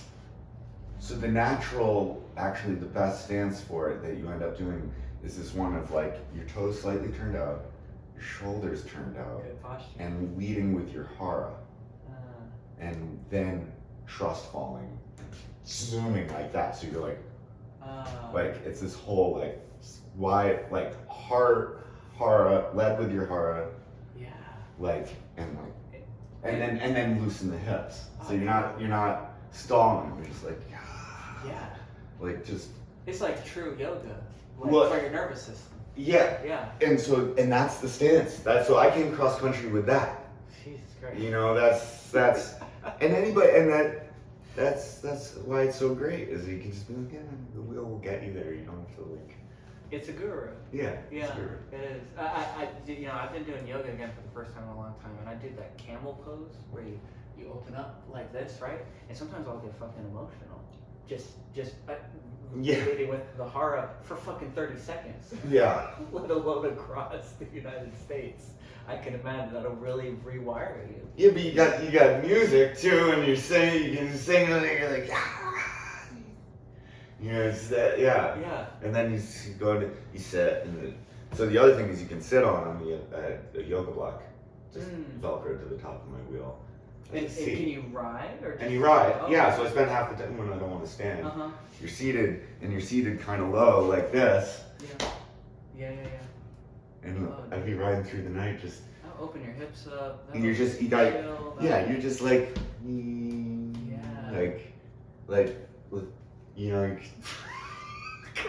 on, man. Or I'd have my tiger. Sometimes when it's windy, I'd be bent down like this, hugging it. But you're just. Yeah. So that's the big. Okay, thinking of the audience. The question everyone wants to know: when did it rain? When was the elements really fucking rough? How did you handle it? I think you caught it just answered it, but. Okay, so when I fell, that was a windy day. Okay. How windy are we talking? It was a steady 25 miles an hour headwind. Yeah, headwind. And then when you're going 25, that makes it 50 miles an hour headwind. That's fucking heavy. And that had come right after I'd been pinned down for a couple days at the Nike Missile Visitor Center in Cactus Flats, South Dakota. Okay. Where all the missiles are. Yeah. And so I did my longest day. I got pulled into that. I had a tailwind because there was this big storm forming, this big spiral, right? And it was pulling winds in at 35 miles an hour across the plains, steady 35 mile an hour wind out of the east, which rarely happens there. Yeah. And so I didn't stop. I went through. I was like, I'm going to use this. Yeah. So I made it 185 miles. In a day? In a day. Jesus. You were flying. I saw the northern lights as I started out from that night. I mean, I guess I had gone the whole day before too. So whatever. But I had this tailwind. I hit 65 miles an hour that day because with the tailwind, you can go faster. This can go, you said 30? This one goes 40. 40. Mine goes 50, but I looked later at the thing and it hit 65, but it wasn't. What the hell? That's very dangerous because when you reach your top speed, if it can't keep up any further, you just go down. But it didn't,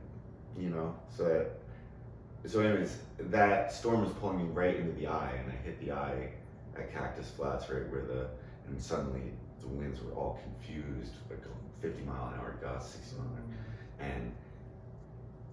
and it was right at dusk, and I went to the visitor center for the missile defense thing was closed, but just right under the gate on the thing, and like, and I was make a movie about this. Yeah, and I have some pictures in front of the Lao Tzu quote on it. Oh. Which what? I should read. It's Is it from the Tao Te Ching? Yeah, it's from the Tao Te Ching. No, it's from the Art of War. Oh, not Lao Tzu. Sun Tzu. Okay. Sorry, Lao Tzu would be great if they had that, but no. I was about to. No, it's the Art of War. See if we can find it. It's the Art of War that basically someday there will be this race of warriors so powerful that they won't have to fight, and they'll win the day without shedding a drop of blood. And I imagine my robo-hobo to be this warriors from so I was there with my tiger like in front of it, and I slept on the kind of under the porch, under the entrance there behind behind the bench. Wow. And like everything got wet except for my spot. Like I was just enough protected, and spent the whole day in the visitor center because it was a storm, and it got really bad that day, and then they kicked me out into it at the end of the day. And they didn't let you sleep there. You stuck in. No, they didn't invite me back. These are like rangers, and they saw what I was up to, and no, they did not want me back at their like trailers or anything. And they were young and regular ranger losers. I've never met a cool. Park rangers are cool about like 1%. Like they're not a good bunch. No. Generally, I mean, some of them are sweet. They're just kind of normies. But actually, I mean, they love nature. I know people do the backcountry stuff are usually right. But these guys. So instead of saying, hey. Anyway, I don't mean to talk too much trash. They didn't. They said, well, you should go to the. Fuck them, man. They sent you out to the store. Yeah, so they sent me to the motel where actually all of them have their trailers. They're like, well, maybe you should get a room over there, And I went over there to hide in the lee, until the wind was gonna die, maybe 3 in the morning or something. I figured I'd just hide in the lee, and the cleaning lady at the motel was like a beet harvest traveler girl, and she saw me with the thing, and immediately she was on the phone with the owner and was pointing to my room and telling me where the laundry was, and like it was all on the house, as you say. Yeah. So that was the first hotel. That was the first time you stayed in a room, got a shower and all that. Other than so yeah, winds are a major thing. We got a little cold in Idaho. Tristan started getting hypothermic when we got into Coeur d'Alene because we got rained on all night, and then it started freezing in Coeur d'Alene, so he broke down and got a hotel room. Yeah, it's October or so by then. It was late October. Yeah. Things were frozen. Oh, yeah. Holy shit. Yeah, we were crusting up. Our wet clothes were crusting up. Oh yeah. We rode snow on you at all? Yeah, we rode through some snow in Montana and Wyoming. Yeah. Wow. Idaho too. Yeah. Where would you sleep in those places? So the whole way across, I slept in my hammock tent, which was more comfortable than any bed I've had. And because of the wheel, I could always find a place to tie it up, even though you couldn't put it on the ground. It was a Crua, not that well made, but very comfortable, and a little heavy. When you say because of the wheel, would you tie the wheel to what? Because the wheel could get me to the spot with tree. Like it wasn't like it's like I'll find a good spot. Yeah.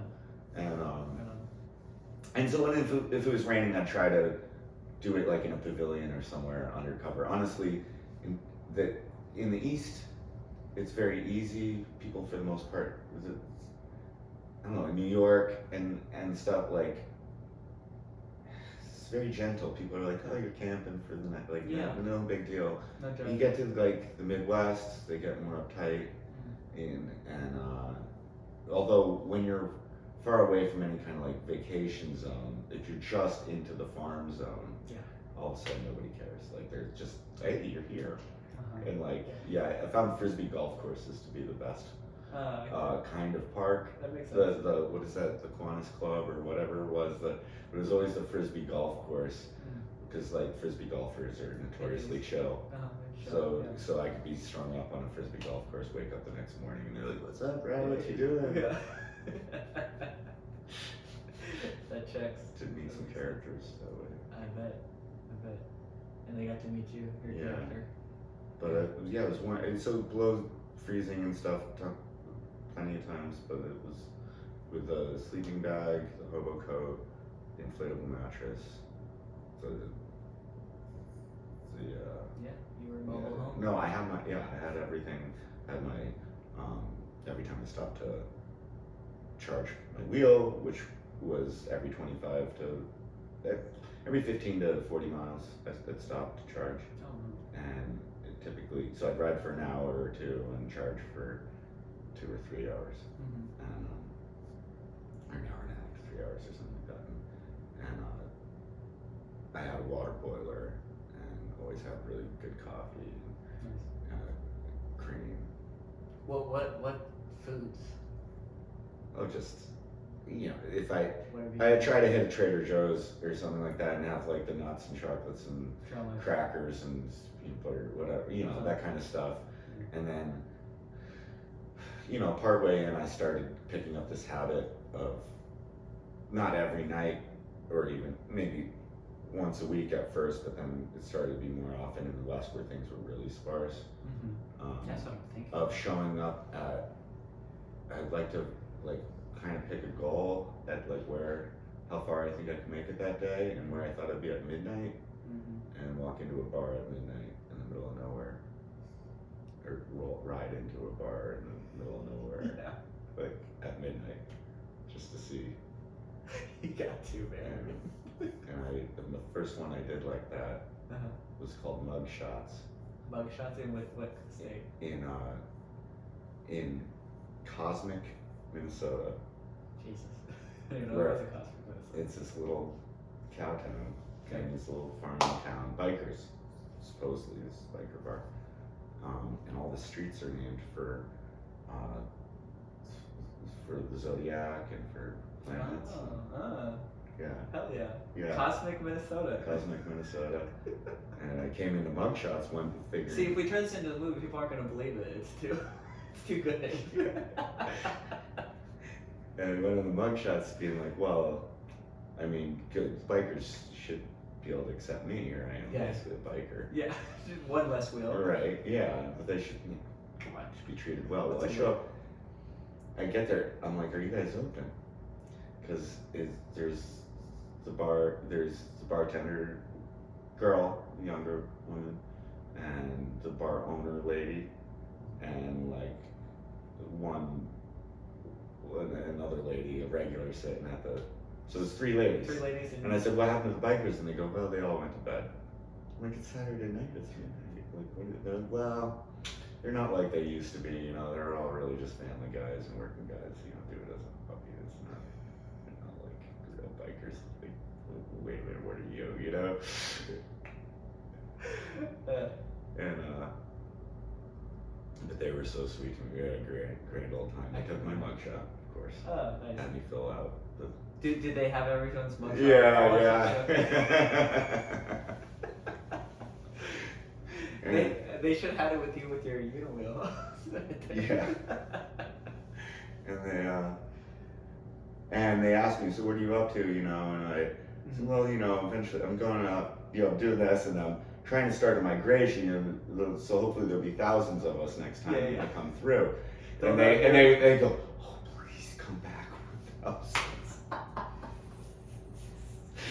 So they weren't just happy to have me, but they invited all of us back. See? All of us. Join the movement. Cosmic, Minnesota. Get your mugshot taken. Yeah. There's room. So the Frisbee golf course has all these pavilions, but in that area where across the plains, this becomes a normal thing where these pavilions, but they have removable walls, so you can close them in, and they have power and water. These are parks and barbecues and like, Wow. you know, like, cause people go and have parties in the parks and Yeah, stuff yeah. like that. But this is And just they endless, and they in places like this that are just removed where there isn't a flow. Yeah. These places are literally free. They like want you there because who else is gonna come there if they're not hospitable? Yeah, they're doing You it know? right. And all the lakes are totally polluted and you can't swim anywhere. But Yeah, that sucks. it's farmland. Yeah. And the people are sweet, and first there's bike, people- and there's all these the snowmobile trails Mhm. actually make these dirt trails that are perfectly smoothed down and soft, and they're the old rail beds, and they go Right. everywhere. That's perfect for the uniwheel. And it's so the Midwest is a lovely place. There you go. But hey, man, the Midwest could use some. Right. I had Good no reason- idea good the reason Great to head Lakes out are there. like Maybe full seas. They're Yeah. inland seas. They're beautiful. the wheel beaches will are bring it back. amazing. Yeah. Yeah. Yeah. Yeah. Bring They it back. and the people are downtrodden. It's Mhm. it's it's time to spread some love. Yeah. Oh man. Dude, we could go forever. Let me check the time. Well, I think that was We're 2 hours. that's perfect. Dude, that was We have awesome. 7 more minutes, I think Yeah. if they aren't sold at this point, I'm sold, dude. I'm getting one. Fuck my job. Fuck. Oh, no. Yeah, they fit right into regular life, and what they do is I'm joking. they make all your errand, like, you're like, oh, do you need something from the store? Yeah. Oh, do you need something quick? Cause like, yeah, you go out and it is quick. There's no actually- parking, there's no nothing. No, it's actually perfect for the city. Yeah, and like, so running out to get something that's 20 blocks away is a 7-minute errand full of joy. Yeah. Yeah. So like, it totally flips It's it like around. being a kid again. Yeah, and it makes, so all those things that were like actually a pain in the ass because you forgot. Mhm. You're like psyched when you forgot something because now you need to go for a ride. Yeah. Like, it's constant. Like, Yeah, dude. yeah. Yeah, I'm all about anything that brings back childhood joy. Yeah. And this seems like the perfect bringing back childhood joy. Oh yeah, best. Yeah, most joy for the buck. Right on, man. Yeah, I think it's playing with house money. Okay. You know? Yeah. I think like it's all the good stuff, man. Okay. Yeah, so I want to do I want to get kids into it, especially because then, it's like one of those solutions that doesn't require maintenance. Yeah. That's when you start teaching each other. Exactly. Yeah. And having to hustle to like pay for the parts. Yeah, no, yeah, that too. It happened. Delivery stuff. Yeah. Now, how old do you have to be to do Uber Eats? Like, because you shouldn't have to be too old, especially if you're doing it on yeah, that. I always lament the loss of, like, I was a paper boy. Mhm. I met the other paper boys every morning before school at the Burger King, where we bought our own breakfast. We went out to lunch together. Yeah. Like, You build that camaraderie. and we still saved money. Yeah. And this is an elementary school. Yeah. And kids love hustling more than adults do. Yeah. Why do we outlaw them from doing it and make us do I it? don't want to do it. Yeah, man. Yeah. So keep streaming, but that's I know you could go for days. yeah. on this one. So thanks so much. Thank you, man. This was really fucking Yeah. awesome. We went everywhere, Everywhere I wanted to go, you really hit thank you so much. No, thank you, man. And I mean, we went everywhere with the uniwheel, went everywhere with your story. We went all the way to conception and back to a past life. Yeah. To the non-dual, pure love, Yeah. consciousness, and then back all the way out to here. So we It's all traveled. the same. Yeah. It's all the same place. It's all the same place. Yeah. But we went some places in the beginning. And Yeah. it was really fucking fun, man. Wow. And I hope we can do it again. Totally. Many Really. times, and do lots of pick some new subjects, do some verbal jazz on. Yeah. There's a couple other Of course, that's couple funny. chapters. Funny. For a book. Thank you, Thank Dylan. you so For much. Dream Talking. We'll end it officially. Welcome to Dream Talking. We're back and we're new and improved. As you can see, we're now doing video and are on YouTube. I took about a year and a half plus off of Dream Talking, mostly because of personal life circumstances, but it's never left my heart, and I'm excited and more motivated than ever to start Dream Talking again and sharing it with you guys. I've recorded 2 so far, and I'm working on getting all the stuff and the channels and stuff together so we can start releasing everything. So today's episode, our welcome back episode, is with my new very good friend and brother, and one of the most interesting people I've stumbled upon in this incarnation, Dylan. And I don't know his last name. I should probably text him and ask. But Dylan, who I sat down with yesterday, this exact location here in the studio, in my place. We talked for a couple of hours, and 2 of them were recorded that you will see right now with him telling his story. The main attraction here is that him and his friend were the first humans to ride a uniwheel, which is a motorized electric unicycle, a single wheel, across the country from New York to here in California, Bay Area, which is a lot of miles. It's got to be over 3,000. I don't know. We didn't cover numbers, but we got a lot of really good stories about this. He calls himself a super hobo, and I would say that's one of the many cool descriptions of our new friend and our new dream talker, Dylan. We also, of course, get into spiritual matters and stories and non-duality, and I met him through Paul, like a good majority of the people that have been on Dream Talking in the past and probably will in the future. So he's down with non-duality, the message, the good stuff, and has a very intense and interesting waking up, enlightenment, whatever you want to call it, story, and it's worth a listen. So this was a beautiful conversation for me, and I hope you guys find value in it, and I hope that you're as excited as I am to start up Dream Talking again, and adding the visual element now, recording it live, and we'll see where it goes. So welcome, and I hope you can follow us on this journey.